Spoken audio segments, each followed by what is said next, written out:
You need not say goodbye. The people will shout my name. Pilate will tell them there's nothing I've done to deserve this, but they will refuse. Pilate will stand me beside Barabbas, a murderer, and they will choose him over me. Pilate will appeal to the priest, insist on simply whipping me to appease their fury, but they will shout it louder, "Crucify, crucify." But still, you need not say goodbye. My hands will be tied to a post. The sound of the whip will ring in your ears and in your chest. The soldiers will peel the skin off my back. A ring of thorny branches will be pressed into my scalp until the blood runs into my eyes. Oh, but listen. You need not say goodbye. I will carry that cross. I will go to the place of the skull, and there they will drive the iron stakes between the bones in my wrist. With a hammer, they will nail my feet into the tree. I will be raised up as the world waits for me to die. Nevertheless, you need not say goodbye. Between two thieves I will hang. You may hear me speaking to my Father, your Father. You may hear me ask him, why? But child, you need not say goodbye. What you won't see, what you won't hear, what you won't know until all of this is done, is that in that moment, I was paying the penalty of your wrongdoing. Every wrongdoing, every mistake, every act of envy, every word of hatred, every moment of violence and greed and spite, every selfish desire, every lustful thought, every moment of weakness and weariness, all the failures of human history will be in my hands and on my head. On that cross, I will suffer the wrath that was destined for you. Every guilty verdict fallen on me. Your punishment will be paid for in my blood, and it will be enough. I will die on your cross. I will let out a final sigh. Know that I have loved you, and you need not say goodbye.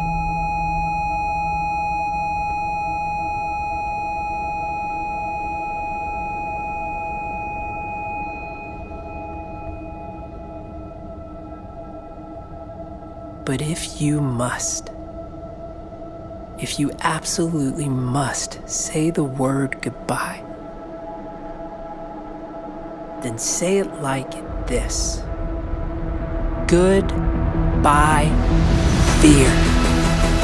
Goodbye, sorrow. Goodbye, rejection. Goodbye, shame. Say it like this. Goodbye, guilt. Goodbye, condemnation. Goodbye, all the regrets of the past.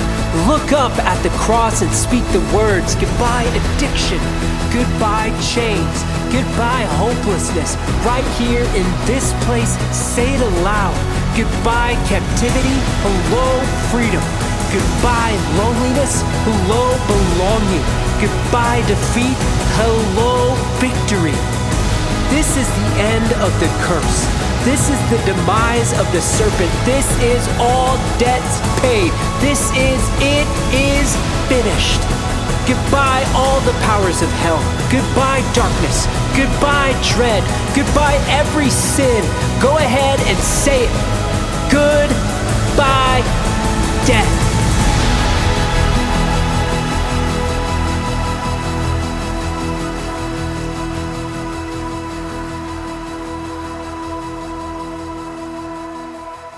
So the story goes that thousands and thousands of years ago, something started here on this planet. Now, most of us, we don't know the truth. It could be a myth. It could be a lie. It could be a made-up story. And there's many stories that have accounts of how this world started. There's one account that has tested time. There's one account that you can't overlook. There's one account that the world hears over and over and over again. And it's about this God that one day looked either at himself or he was talking to himself, because it's three in one, and he said, I need to embody my love. And he starts to create, and the way that he does it is with his words. There's power in his words, and he spoke, and as he spoke, things came to be. First light, then atmosphere, water, earth, plants. And when he looked at all of it, animals, when he saw it all, he said, it is good. But it yet wasn't great. He said, I need to embody myself. I need to embody my love, my essence of who I am. And so I want to create something that is unlike everything that I just created. It's unlike light, it's unlike air, it's unlike the dirt, it's unlike everything else, and yet it is like everything else. I want to create a picture of me and my love. And he takes the dust of the earth and he forms it. And as he starts to form it into his image, he then looks back and he breathes life into it with one breath. And with that first heartbeat of man, something started. Something that we couldn't fathom. With that first heartbeat, creation began. And as man looked over the earth, and as man had relationship with his God and his Creator, he had these moments of I believe, these moments of just a kind of sorrow, these moments of loneliness. And he says, look, God, Creator, there's nothing on this earth that is suitable for me. God heard his plea and heard his cry. He says, and I'm going to form something else. But it's going to be a part of you, and you cannot be separated from it. For you two will go and you will rule over, you will have dominion over this world together. And one day he goes to sleep, and when he wakes up,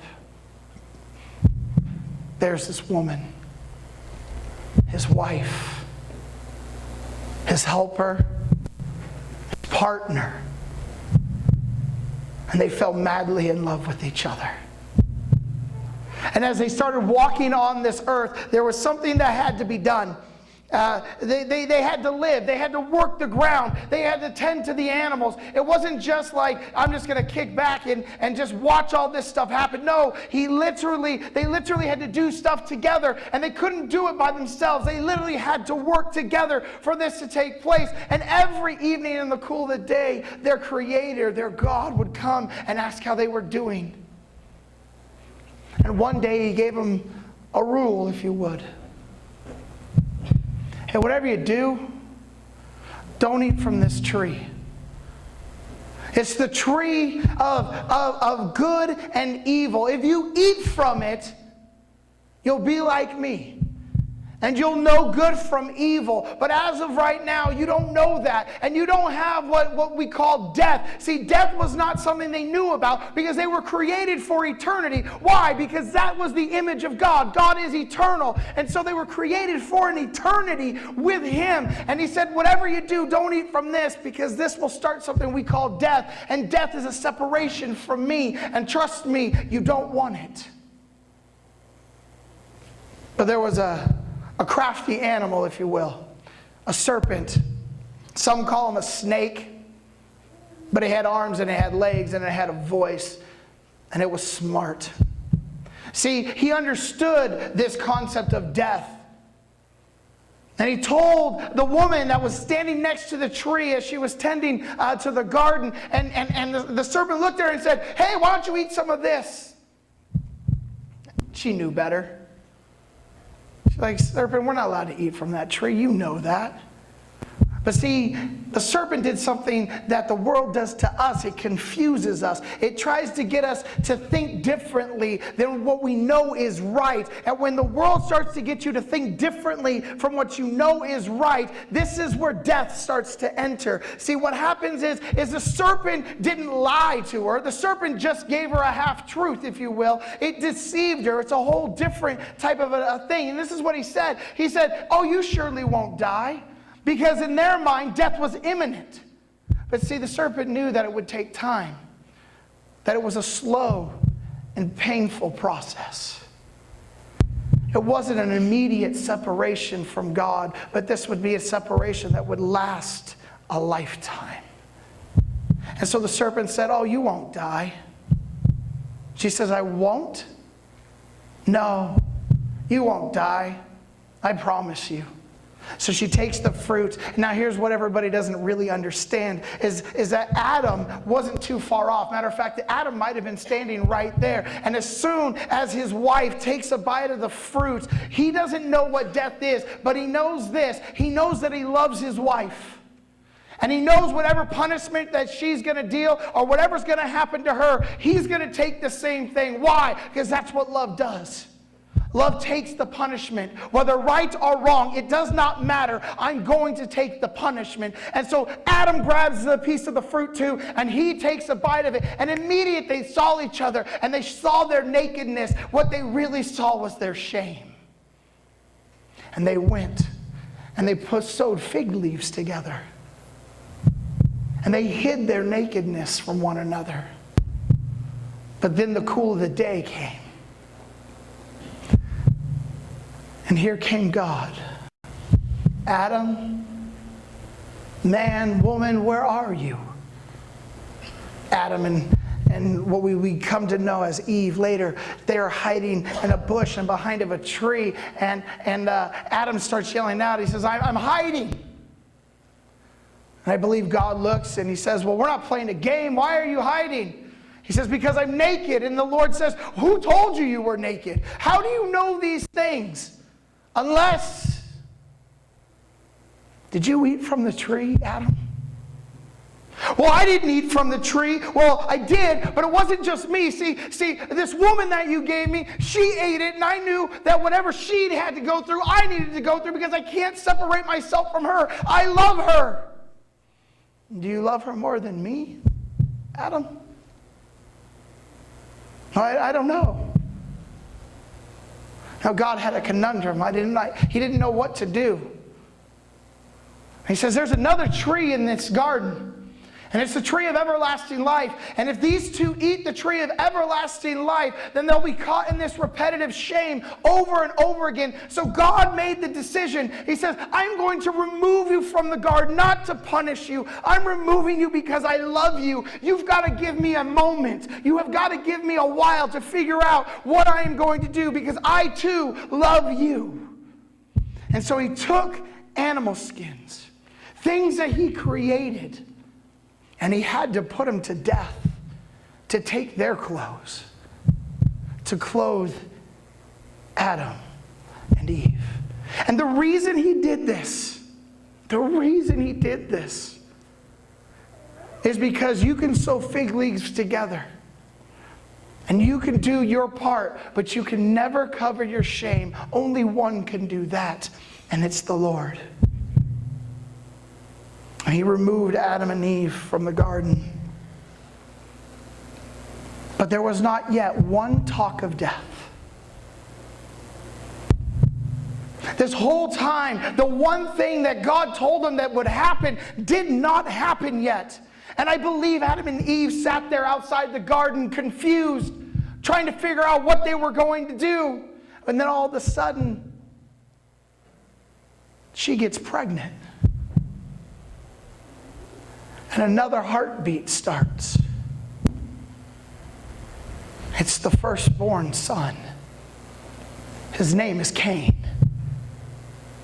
And when Cain gets birthed out, they finally realize something that God was doing with them. Because see, it was this idea of that there was no punishment, but it was love. Because see, when you have a child and there's this thing that you've created, the two of you have created, you have this child and you love it. But here's the thing, it doesn't have to love you back. And see, one day, Cain gets older, he has brothers, he has sisters, but Cain gets mad once again at his brother Abel. Because he believes that the Lord loves his gift, Abel's gift, more than the gift that he gave. And he can't stand it. And he gets enraged. And in his rage, he beats Abel to death. And the blood of Abel spills out into the ground. And the ground literally cries out because it doesn't know what to do. Because the ground was never created to hold the blood. And so Cain is now removed from Adam and Eve and the family, and he has to go out on his own. But the Lord says this, I still love you. I'm going to put a mark on you so that way nothing can kill you. Nothing can come and murder you like you did Abel. What you did to your brother, I will make sure nobody does to you. That is my grace to you. And he puts a mark on him. But humans didn't learn. We call her Eve because she was the firstborn of all creation, basically. She starts to have all these kids, and the planet starts to fill and populate. And as it does, this murderous, ravenous people start to grow. So numerous, so evil, so filled with contempt and rage and hatred. So full of death. They just couldn't stand each other. And it says in the scriptures that they were so detestable in the eyes of God. God didn't know what to do. So he calls out to one of his people, the one righteous person in the entire planet. He looks at him and he calls him. He says, Noah, will you listen to me? Yes, Lord. What would you have me do? I need you to build a boat because we're going to start over. And the floods came. The earth shook. The water from beneath rose up, and people upon people started to die. See, this is the death that was talked about. This was the death that started to take place because of sin. And as the floods receded, and as Noah starts a new family, basically, or a new world, his sons carry the same genetic code that Cain had, that Eve had, that Adam had. And he doesn't listen. And he leaves, and as he leaves, he starts his own family, and all of a sudden, once again, we start having hatred come up. But God says, I'm going to call people, and he calls people like Abraham, Isaac, and Jacob. And he rises them up, and they're not the best of people. Let's just be real. They still have their flaws, but he said, you are still my people, and I will love you. Please listen to me. And they didn't. They closed their ears off. God asked them to do certain things, and when they turned their head, God had no choice but to watch the destruction take place. Now, this wasn't by God's hand. No. God just watched what evil people did to people. God's sitting in heaven, and he says, he's sitting there, and he's like, what are you doing to each other? Why? And so he starts to initiate something. He says, I'm going to talk to my people, those that will listen. And all of a sudden, we start to have these people known as prophets. They can hear the voice of God. They would have dreams. They would have visions. They even sometimes had audible voices talk to them. And their job was to tell the world what God was doing. But no one would listen. They tried, and they were mocked. They stood out on street corners, and they tried to tell them Look, if you go after this, if you do this, God will come and save us. And they didn't listen. And all of a sudden, because they didn't listen, they went into captivity. 500 years in captivity. They were slaves to the pharaohs of Egypt. And they cried out to their God, "Why have you done this to us? Why haven't you seen our cries? Why haven't you done this?" And God says, "I've heard. I'm waiting." Because he is waiting on a man named Moses. And he sees Moses one day when Moses ran away, and he's looking for a sheep. He's looking for the lost sheep, the one sheep out of his entire flock that ran up a mountain. He said, "I'm going to go find that." Why? Because it's better to find the one, leave the 99 to find the one. So he goes out and he starts to find this lost sheep, and that's where God meets him in a burning bush. And he says, "Will you listen to me, Moses? Will you save my people?" Took a little bit of convincing, but he did it. He said, "Yes, I'll go." And he goes straight up to the Pharaoh and he says, "Let my people go." And the Pharaoh says, "No, I can do your stupid little tricks. I can turn staffs into snakes. I can turn rivers into blood. I can do these things." And God says, "Well, guess what? It's going to get a little bit tougher now." And all of a sudden, plagues start coming out of nowhere. And Pharaoh will not release his grip. Pharaoh holds on with a tight hand. And he says, "I will not let your people go." And then there's one moment happens. And God comes once again and he talks to Moses. And he says, "I need you to tell the people, if they love me, and they recognize me, they need to go and they need to slaughter a lamb. And they need to take the blood and they need to put it over the doorpost, because the blood of the lamb will save you. The blood of the lamb will save you." And Moses is like, "Save us from what?" Death is coming. Death is coming once again. It's not coming in the form of a flood. It's not coming in the form of a murder. It's coming in the form of a spirit. And it's going to take the firstborns. It's going to take life away from everybody in Egypt. And it doesn't matter if you're Egyptian or if you're Hebrew. If I see the blood is the only thing that will save you. I will pass by those houses. And so he tells the people, and I'll be honest with you, not all listened. Some of them thought that Moses was a crackpot. They thought, "Well, this guy is insane. He's crazy. He's talking about these things. And yeah, I've seen all these disastrous things, but let's just be real. We can like scientifically prove them how these things happened." Well, that's great. Congratulations. But then all of a sudden, this truly happened, and you can't explain it. But one night, in the middle of the night, death came. And it says there was such a loud groan in Egypt that it echoed through the country.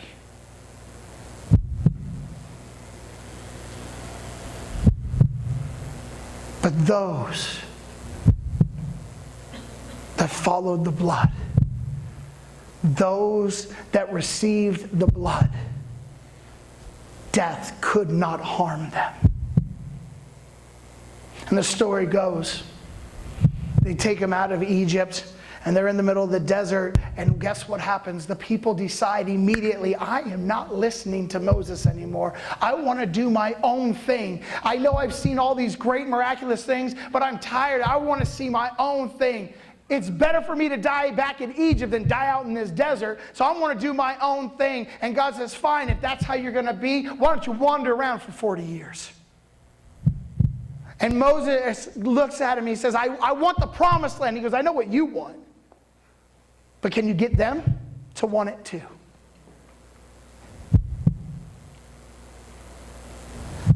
40 years passed by, an entire generation of people that said they didn't want the promised land died off, and a whole new generation rises up. And it's no longer Moses. Moses never got to see the promised land. Why? Because he couldn't get his people to understand how precious the promised land was. But there was another guy that rose up. And we thank God for Joshua. Because Joshua is the one that leads them into the promised land, defeats the giants that were standing there, and he takes the land back. And he says, this land will be ours. And everybody's in 12 tribes now. And he splits the tribes up amongst the land. And he says, this land is yours. Take care of it. And we will be Israel. We will be the Hebrew people. This is who we will be. But once again, once you split everybody in the tribes, man starts to take forth once again. And what happens? They start to leave what God intended for them away. They start getting rid of the God laws. And they start getting rid of all these things. They said, we're not following you anymore. We're going to do our own thing. We know what we're doing. And so God says, what am I going to do now? And he sends more prophets. And then one day, he tells of one prophet, the prophet Isaiah. He says, Isaiah, I'm going to end this once and for all. I'm coming. But when I come, it won't be me in all of my glory. I'm coming like one of you. And in Isaiah chapter 53, he talks about how this servant will suffer. He talks about how this servant will not just go or be ridiculed and degraded. He goes on to say that you won't even recognize him by the time they're done beating him. And there was a psalmist named David. He writes in Psalms chapter 22. He writes this beautiful poem / song about this suffering of this servant. The suffering of this man that was to take place. And Psalms 22 starts off with, my God, why have you forsaken me? And what he's really getting at is this, knowing that when this phrase is said, you'll know who he is. Psalms 23. It's the Psalms of death. I will lay down by green pastures, still waters. And though I walk through the valley of the shadow of death, I shall fear no evil, for God is with me. And Psalms 24 hits, and if you read Psalms 22, 23, 24, it talks about a man that dies and suffers, a man that goes to the death, and a man that rises. And the prophets keep coming, but Israel won't listen. 750 years, 1,000 years later, all of a sudden you have this thing where God just decides, I'm not talking to my people. I'm just going to show up. It tells this young woman named Mary. Mary, you have found favor with me. Mary, will you carry my son? Lord, who am I? I'm a nobody. I don't even find myself righteous, let alone I don't think I'm righteous in your eyes. Mary, will you do this for me? Yes, Lord, your will be done. But you're going to have to talk to my husband.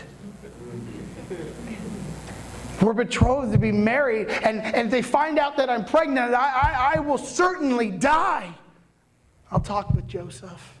Joseph, your wife is pregnant and it is of God. But don't worry, Joseph. We will respect you. We will love you. But you we've called as well. Not just Mary, but you. Will you raise him right? Christmas Day happens. Angels are singing. Pharisees, Sadducees, these people don't know what's going on. Matter of fact, the king of Israel at the time sits back and he goes, when these wise men show up, these magi show up and they say, where's your new king? And he says, new king, I'm right here. Full of pride. He says, I'm right here. No, the new king, we saw his star. This king gets his own star. This king gets mad and he says, forget him. Herod gets mad. He says, forget this king. When I find him, I'll kill him. Why? Because this crown belongs to my family and my family alone. I can care less if it's God's child or not. Jesus is his name. Runs to the one place that his people were held captive for so long. Leaves Bethlehem and goes straight into Egypt. And there in Egypt, he hides from Herod. And we don't know how long he's there. We don't know how long anything really happens between him being born and being a baby to him starting his ministry. But we do know this, that between him being a baby and him starting ministry, his family has more kids. There's James and sisters. Can you imagine? Who's my older brother? The Son of God. Yeah, I know you like him more. And then one day, Jesus steps forth with his cousin. Because his cousin heard the call of the Lord, and he goes out into the desert, and he's a single voice in the desert, this crazy man with just eating locusts and having camel hair on him, and he's just sitting there, and he's calling out, "The Lord is here. The kingdom of God is here."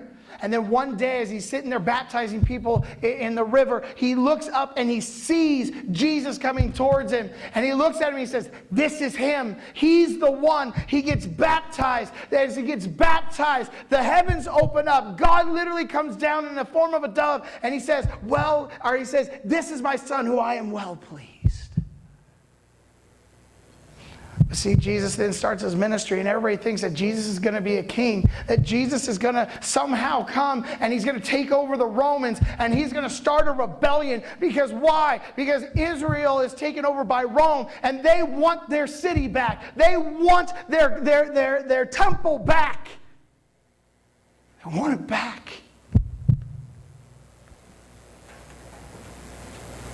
3 years he does ministry.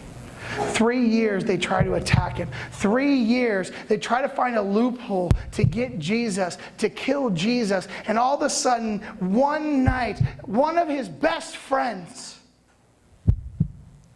betrays him. Evil never stopped. Death never stopped chasing humanity. So Jesus, one night, at the Passover meal, they were remembering how the blood stopped death. He lifts up a cup of wine and he says, "This is my blood that I'm about to spill out for you. When you drink it, remember me." And he holds up a loaf of bread and he breaks it and he says, "This will be my body broken for you. When you eat of it, will you remember me?" And his disciples, his buddies, his crew is sitting there and they're like, "Jesus, you're crazy." No, he's not crazy. He just knew it was time. See, this man wasn't born to be a king, although he was. He was born to die.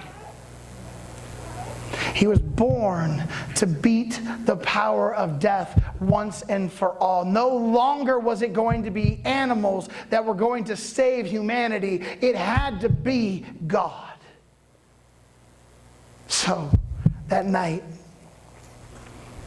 Judas, the betrayer, walks out of the meal. And after they finish the meal, they walk into the Garden of Gethsemane. And as they're at the garden, it's really early in the morning or really late at night, depending on how your schedule works. And he looks at his disciples and he says, "Look, I love you guys, but I need you. I need you to stay awake for me."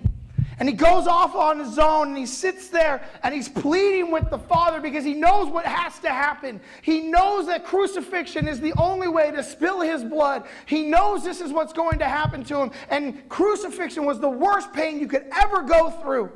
And he literally starts to sweat blood in the garden because he's so anxious and nervous and stressed. And he goes back to his disciples who were supposed to not be sleeping. And they were all sleeping, and he wakes them up, and he says, "What's wrong with you? Get up.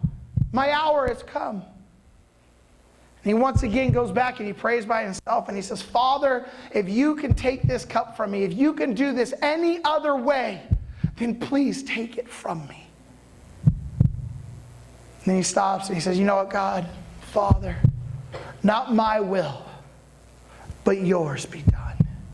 As soon as that happens, all of a sudden, everybody thinks it's the Romans that came up. It's not the Romans that came up. It's the Pharisees that came up. They came rolling up with their torches, and they came rolling up with their chains, and they started having this commotion. And all of a sudden, they're trying to see, who is Jesus? Who is the one we're supposed to get? And then Judas appears, and he says, "Oh, Rabbi."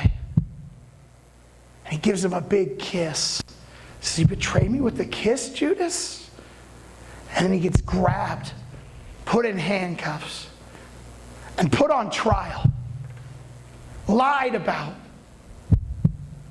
They mocked him. They did 18 different things that they weren't supposed to do. They broke their own laws 18 different times to make sure that this man was put on death row. They brought in people that gave false testimony. And he had to sit there and take it. He didn't say a word. He just stood there, silent. And they hit him, they beat him, they mocked him, they degraded him, and they started shouting, "No, this man needs to die for his crimes." And now the Pharisees and the Sadducees, their little court, they couldn't figure it out. They weren't allowed to put anybody to death because they didn't actually run the country. There was one person that could, and that was Rome. And so they had to take him to the governor. They had to pretty much take him to who was running it, and that was Pontius Pilate. They took him to Pontius Pilate. They said, "This man needs to die." And Pontius Pilate has no skin in the game, okay? He doesn't care what's going on. All he knows is the Jewish people want to rebel. The Jewish people have been rising up. Matter of fact, there was this one guy named Barabbas who started a rebellion and actually killed a Roman. And he's sitting there on death row as we speak. And he's like, if this man needs to die and it makes sure that the Jews are okay, then fine, I'll do whatever I have to do. He says, let's put him on trial. And so they put Jesus on trial. And as they put Jesus on trial, the Romans take him and they beat him. They shove a crown of thorns on his head and they beat it on with a stick. They throw a robe, a purple robe around him because he said he was a king, and they mock him. And then Pontius Pilate comes back out and he says, "I can't find any fault in this man. Why do you guys want to kill him so bad? He's one of you." And they yell, "Don't tell me he's one of us." He says, "Fine, I'll have him flogged. We'll have him beaten, but that's it." And so they go and they give him this cat of nine tails where it rips the flesh off your back and into the meat of your back, which is their muscle. And it's basically just a horrific thing. And they bring him back. And they say, "That's it, we're done." And they said, "No, we want to crucify him." He says, "I'm not doing that." Pontius Pilate comes to Jesus' aid, and here's the reason why. Because Pontius Pilate has a wife, and guess what? His wife had a dream about who this man really was, and she said, "Do not have his blood on your hands, because there's a real God, and he talked to me, and that's his son." So Pontius Pilate goes like this, "I ain't touching him." So he gets up with an idea. "I'll send Barabbas home. I'm allowed at this customary, I'm allowed to send one person home." And he goes, "Barabbas, we're sending you home." And they all shouted, "Yay!" And they said, "But we still want him to die."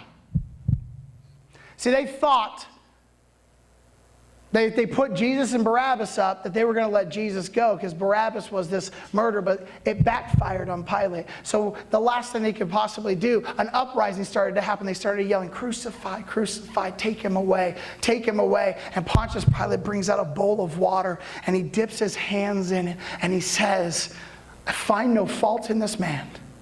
His blood will be on your hands." And the Romans grab him. And he starts walking towards what they call Golgotha, a place of the skulls.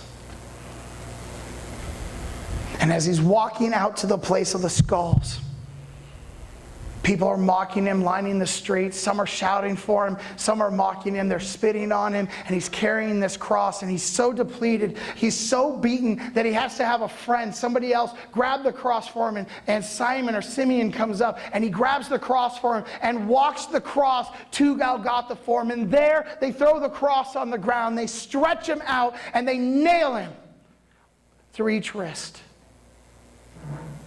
And then they put his feet together and they put it through his feet. 3 nails. Now, you don't die because you have nails in you. That's not the case. Actually, what starts to happen is you can't actually breathe, because in order to breathe, you have to actually pull yourself on the nails and pull yourself from the nail in the bottom to actually get your rib cage to expand to suck in air. Are you guys with me on this one? And he's sitting there, and that's the only way he can breathe to keep himself alive. But he's not there by himself. There's 2 other criminals on his right and on his left. And they start mocking him. One starts to mock him, As one starts to mock him, the other one comes to Jesus' defense, and he says, we deserve to be here. He doesn't. And he looks over at Jesus and he says, will you remember me today when you go to paradise? And he says, I'll see you there. And then Jesus starts to say these weird things as he's on the cross. He starts to say, Father, forgive them, for they know not what they do. And then he yells out, Father, why have you forsaken me? And all of a sudden, the Jewish people that were sitting there would have recognized, oh my gosh, it's the Psalms. It's David's prophecy come to fruition. It's Isaiah's prophecy come to fruition. This is the man. This is the suffering servant. And they're sitting there. And the Romans, they have no skin in the game. They don't know what's going on. One of the Romans is sitting there, and he starts to see what's going on. And he's like, something's different with this guy. And all of a sudden, he yells out, it is finished. And then he takes his last breath, and he dies. Now, the Romans don't know what to do, because there was an earthquake that happened right at that moment. The veil of the temple ripped into 2, and Jesus is now dead on the cross. The temple is in shambles, and the people are scattering because of the earthquake. And the Roman soldier is sitting there, and they're like, what do we do? And they're like, pierce his heart. Stab him in the heart. See if he's actually dead. And when they pierced him into his heart, blood and water flowed out, meaning that he was dead for a while. And one of the Roman soldiers got down on his knees, and he said, truly, this was the Son of God. And we'll stop the story there. Because soon after they grab him, they pull him off the cross, and there was this guy, a rich man. He said, I can't just have Jesus thrown into a tomb with all these murderers and all these thieves, and I can't do that. He can have my tomb. And so they take him down off the cross, and they put him in this tomb. And that's where he sits. And if we ended the story there, this is a tragedy. But if you're wondering why I'm telling you this story, this account, you have to recognize that it is the story since the dawn of time. God trying to gain back the love of his people. He's not going to do it with an army. He's going to do it with open arms. He's not going to do it to force you into anything, because that wouldn't be loving. He wants to gain your trust. He wants to show you the love that he has. He wants to show you the mercy and the grace that he pours out to all of his people. And he did it through a cross. He did it through his blood. And if we're honest in this place today, the blood just takes care of the sin. Your sins are absolutely gone, never to be thought of again. God doesn't look at them. God doesn't care about them. They're gone. They're obliterated right there with the blood on the cross. But here's the problem. If it's just the blood on the cross and we stop today, it's still tragic. Why? Because you might have blood on your hands and you might be covered in blood. But let's just be real. Death is still stalking you. Death is still at your door. And this is the power of Sunday. See, if we stopped on Friday, we have a problem. Jesus didn't need to go to the cross, because guess what? Lamb's blood would have done the same thing. Goat's blood would have done the same thing. For centuries prior to Jesus, the blood of lambs and goats covered your sin and your iniquities. They covered who you are, but death still struck. Did that make sense? But there's power in the resurrection. Now, if you want to finish the story, you need to come back. Because tonight, we're just remembering the sacrifice. Band, you can come on stage. We're just remembering the sacrifice from a loving God who throughout time has been trying to get back the love of his people. So tonight, I ask you the question, where are you at with this? Are you like the Israelites wandering the desert still, mocking God, wanting to do your own thing? Are you like the kings of old where they just said, you know what, God, we got it. We don't need your help anymore. Are you like Cain and all of his descendants that got wiped out by a flood because they thought they knew what was better and that they wanted to just live their life and have no consequences? Or tonight, are you living under the blood? Are you living under the love and the grace and the mercy that God has poured out? And are you giving that love to others? So tonight, all I wanted to do was share the greatest story ever told. I wanted to share with you the love of a God, a creator, Lord. And I know it took some time. But this is the gospel. This is the good news. This is what has changed lives since the dawn of time. Will you enter that story? Are you part of that story? So for you tonight, as we sing the next couple songs, here's what we're going to do. There's only two. We're almost done. Around in the back, there's bread. And there's a cup of grape juice, not wine.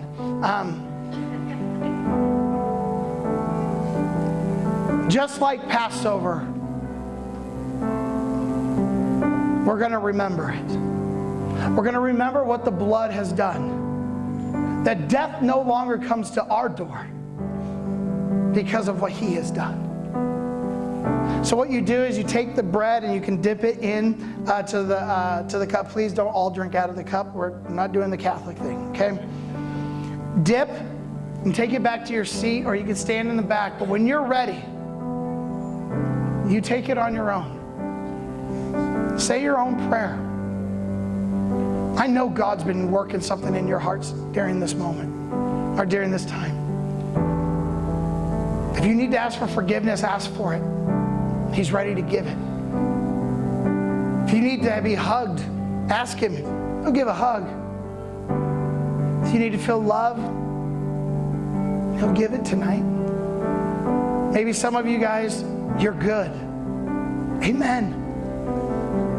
Continue to ask for his presence. So the next few moments are going to be yours. Like I said, there's stations in the back.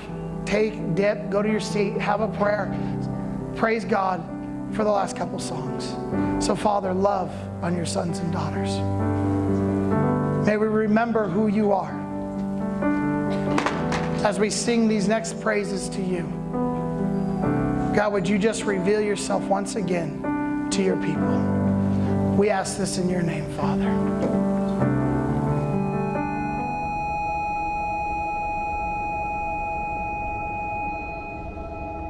Speak and be free. But don't say goodbye to me. Yes, you'll see them put the spear in my side. But remember, it's only Friday, so you need not say goodbye.